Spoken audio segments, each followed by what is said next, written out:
मराठी शिकावी लागेल.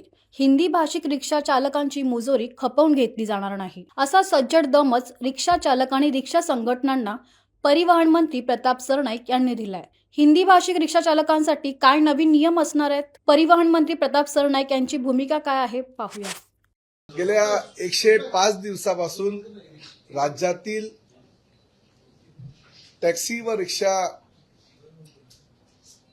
चालवणारे जे ड्रायव्हर्स आहेत त्यांना कोकण मराठी साहित्य परिषद आणि मुंबई मराठी साहित्य संघाच्या वतीनं हिंदू हृदय सम्राट बाळासाहेब ठाकरे मराठी भाषा अभियान हे आम्ही राबवलं होतं आणि जवळजवळ 1,65,600 हिंदी भाषिक नव्हे तर अमराठी रिक्षा टॅक्सी चालकांनी त्यांना प्रचंड प्रतिसाद दिला आणि त्यांना प्रमाणपत्रही कोकण मराठी साहित्य परिषदेच्या वतीनं पद्मश्री ज्येष्ठ साहित्यिक मधु मंगेश कर्णिक यांच्या उपस्थितीमध्ये ठाण्याच्या गडकरी रंगायतांमध्ये एकनाथ शिंदे साहेब, उदय सामंत साहेबांच्या उपस्थितीमध्ये देण्यात आलं. त्यामुळे मी त्या सर्व अमराठी रिक्षा टॅक्सी चालकांचं मनापासून राज्याचा परिवहन मंत्री या नात्यानं अभिनंदन करतो, त्यांचं कौतुक करतो की राज्यामध्ये 1989चा जो नियम आहे आणि त्या नियमाच्याच आधारे 12 ऑगस्ट 2026 रोजी जर रिक्षा आणि टॅक्सी महाराष्ट्रामध्ये चालवायची असेल तर त्यांना व्यावहारिक मराठीचं ज्ञान असणं गरजेचं आहे. त्याची दखल त्यांनी घेतली आणि अतिशय चांगला प्रतिसाद त्यांनी दिला. महायुती सरकार आहे आणि महायुती सरकारच्या माध्यमातून राज्यातील जास्तीत जास्त सर्वसामान्य जनतेला रोजगार उपलब्ध व्हावा. राज्यातील जनतेबरोबरच देशातील अन्य प्रांतातून आलेल्या गोरगरीब लोकांना सुद्धा ह्या महाराष्ट्रामध्ये रोजगार उपलब्ध व्हावा ही प्रामाणिक भूमिका आहे. आणि मुंबई तर सगळ्यांना कुशीत घेऊन देशातील प्रत्येक गोरगरीब नागरिकांना असू द्या किंवा श्रीमंतांना असू द्या किंवा गर्भश्रीमंतांना असू द्या पुढे घेऊन जाण्याची मुंबईची गेल्या अनेक वर्षापासूनची परंपरा राहिलेली आहे. परंतु प्रत्येक राज्याला प्रत्येक राजभाषेचा म्हणजे त्यांच्या भाषेचा अभिमान असणं गरजेचं आहे. तसंच महाराष्ट्राला सुद्धा मराठीचा अभिमान असणं गरजेचं आणि अभिजात भाषेचा दर्जा देशाचे लोकप्रिय पंतप्रधान आदरणीय नरेंद्र मोदी साहेबांनी मराठीला दिलेल्या असल्या कारणानं त्या मराठीचा प्रचार व्हावा, प्रसार व्हावा आणि मराठी सर्वसामान्य दूरवर जगामध्ये पोचावी ह्या प्रामाणिक हेतू मनामध्ये ठेवून आम्ही 12 ऑगस्ट 2026 रोजी परिवहन विभागानं जी नवीन कायद्यामध्ये तरतूद केली त्याची अंमलबजावणी आता आम्ही उद्यापासून सुरुवात करतोय. रोजगार हा मुंबईचा मूळ उद्देश आहे, महाराष्ट्राचा मूळ उद्देश आहे. परिवहन खात्याच्या वतीनं जरी कारवाई करण्याची भूमिका आम्ही घेतली तरी कोणाचा रोजगार बुडावा ही आमची भूमिका नाहीये आणि आम्ही दाखवून दिलेलं आहे की 1,65,600 हे अमराठी रिक्षा टॅक्सी चालकांना आम्ही मराठी शिकवलं.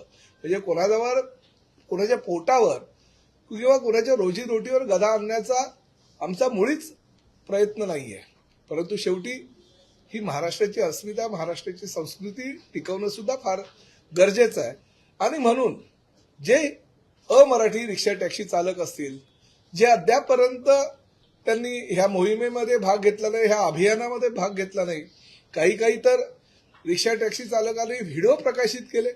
व्हिडिओ प्रकाशित करून आपको जो करना है वो करो, परिवहन मंत्री हम राज्य में मेहनत करेंगे, हम रिक्शा चलाएंगे, हम टैक्सी चलाएंगे, हम पैसा भी कमाएंगे मगर मराठी नहीं सीखेंगे, मराठी नहीं बोलेंगे.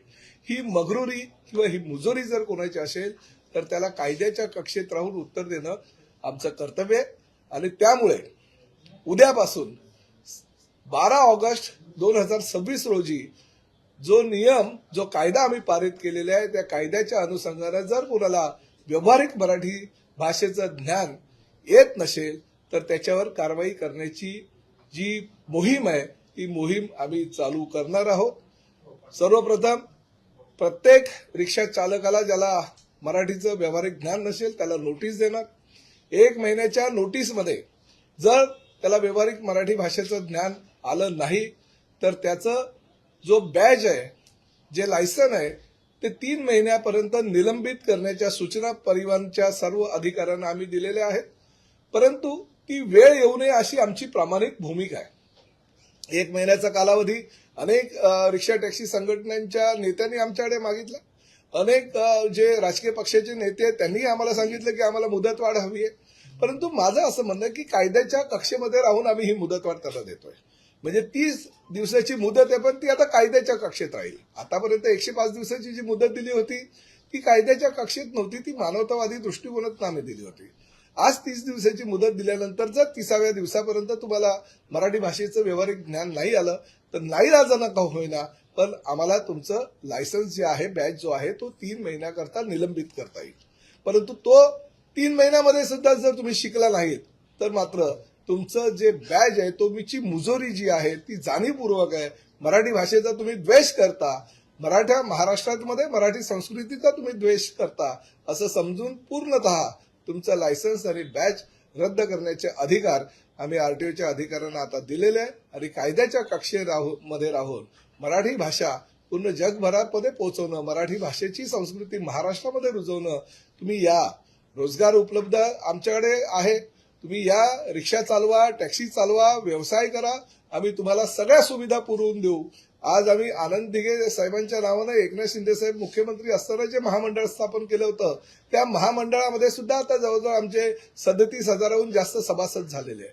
कामगार महामंडळामध्ये ज्या पद्धतीनं विविध उपाययोजना केल्या जातात, योजनांची अंमलबजावणी केली जाते, तशीच ह्या रिक्षा टॅक्सी चालकांसाठी सुद्धा त्या महामंडळामध्ये आम्ही जवळजवळ 57 कोटी रुपयाची तरतूद केलेली आहे. त्या माध्यमातून विविध योजना, त्यामध्ये विद्यार्थ्यांची योजना असू द्या, त्यामध्ये रिक्षा चालक 65 वर्षानंतर झाल्यानंतर त्याला 10,000 रुपयाचं अनुदान असू द्या, कुणी गंभीर आजारी पडला किंवा इतर काही गोष्टींसाठी, उपचारासाठी जर काही निधीची आवश्यकता असेल तर त्या निधीची तरतूद सुद्धा आम्ही महामंडळाच्या ह्या बैठकीमध्ये घेतलेली आहे.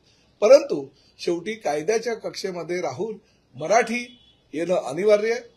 मराठीचं ज्ञान तुम्हाला नसेल, तुम्ही जर मराठी बोलू शकला नाहीत, मात्र आम्हाला कारवाई ही अटळ. आणि त्या माध्यमातून आम्ही राजपत्रामध्ये जी काही आम्ही कायदा केलेला आहे त्या कायद्याची स्पष्टपणे अंमलबजावणी करण्याच्या सूचना सर्व आमच्या आरटीओच्या लोकांना दिलेल्या आहेत. त्याचबरोबर आतापर्यंत असंही लक्षात आलं की हा बॅच देत असताना आतापर्यंत जवळजवळ 9,65,000च्या आसपास आम्ही लायसन्स आणि बॅच दिलेले आहेत. आता तेव्हा जर आमच्या आरटीओच्या अधिकाऱ्यांनी व्यावहारिक ज्ञान त्यांना मराठीचं आहे की नाही ह्याची दक्षता घेतली असती तर आज ही वेळ आली नसती. त्यामुळे उद्यापासून जे काही बॅच दिले जातील, लायसन्स दिले जातील, लायसन्स नंतर बॅच दिला जातो, तर त्या बॅचची तपासणी करतानाच त्याचं व्हिडिओ रेकॉर्डिंग करावं. त्यांना मराठीचं व्यावहारिक ज्ञान आहे का, आणि ते असेल तरच त्यांना बॅच देण्याच्या सूचना सुद्धा मी दिलेल्या आहेत. त्याची अंमलबजावणी सुद्धा उद्यापासून केली जाईल. त्याचबरोबर अनेक तक्रारी आमच्याकडे अशा आलेल्या आहेत की बोगस डोमिसाईल सर्टिफिकेट घेऊन कुणी येतात आणि आम्ही 15 वर्षे महाराष्ट्रामध्ये वास्तव्यात आहे असं दाखवतात.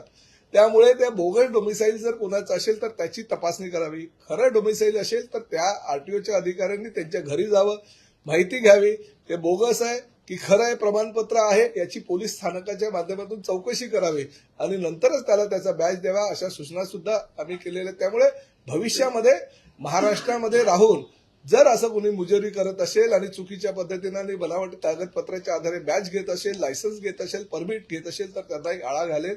आणि अशा पद्धतीची भूमिका आम्ही आज आरटीओचे आमचे आयुक्त नार्वेकर साहेब, अतिरिक्त आयुक्त आमचे गायकवाड साहेब यांच्या उपस्थितीमध्ये घेतलेला. आणि ह्या सगळ्या मोहिमेसाठी आम्ही अतिरिक्त आयुक्त गायकवाडांना ह्या सगळ्या मोहिमेमध्ये प्रमुख म्हणून ठेवलेलं आहे. पुढील महिन्याच्या अखेरीपर्यंत, म्हणजे 1 महिन्याची आता ही मोहीम आहे, पुढील महिन्याच्या अखेरीपर्यंत हा सगळा अहवाल आम्हाला त्यांनी सादर करायचा.